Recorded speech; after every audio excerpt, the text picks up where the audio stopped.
Pwede silang magsayaw. Hi guys! So, tignan niyo yung aking buhok. Meron ako nabili sa Daiso na pang rolls bangs. Kasi minsan naghihiwalay ito. So, ayun siya oh. Yung parang i-clip mo lang. Tapos, may iikot mo lang siyang ganyan. Tapos, yung texture niya parang velcro. Something. And, Hakuyan.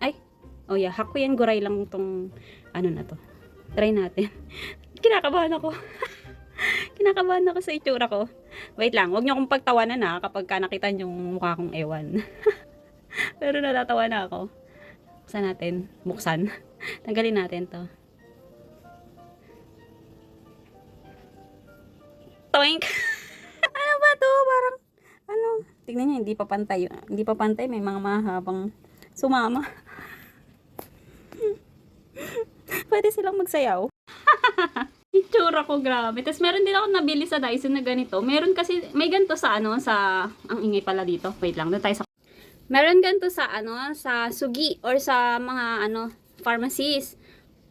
Kaya lang medyo pricey, mga nasa 1,000 yen. Ito, Hakuyen lang.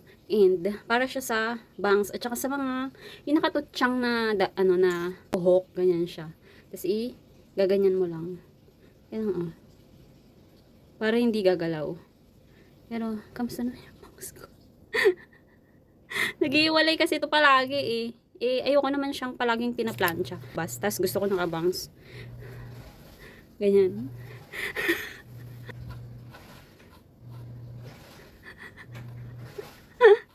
Ay, naka. Hindi talaga, sa akin yung bangs. Kasi yung buho ko, di ba, gitna siya. Tapos, naggaganyan siya kapag parang si Wawi lang Wawi, Wawi. Wawi, Wawi. Hindi siya talaga maayos, guys. So, ay, nagaganyan siya. Kahit na pinaplansya ko to minsan, nagaganyan din Nag-iwalay sila. Hindi sila bate. So, ayun. Yan. Asa na yun? Wait. Ito siya, guys. Maganda rin to. Itong na to, clip. Kasi, hindi mo na siya yung, di ba yung usual, yung bilog lang na ganon. Yung ganyan lang yung bilog. Ito, wait lang. Yan. Ganyan lang siya. Iipit mo lang. Or pwede palang ipit lang, no? Ganyan. Ipit ko na lang. Huwag ko nang iikot na ganon. Ganyan lang. A little lang. Ganyan. More pa yan. More waiting. Yun lang naman. Gusto ko lang gusto ko lang pakita sa inyo. Bakit ba? Share ko lang. Sharing is caring. Bye!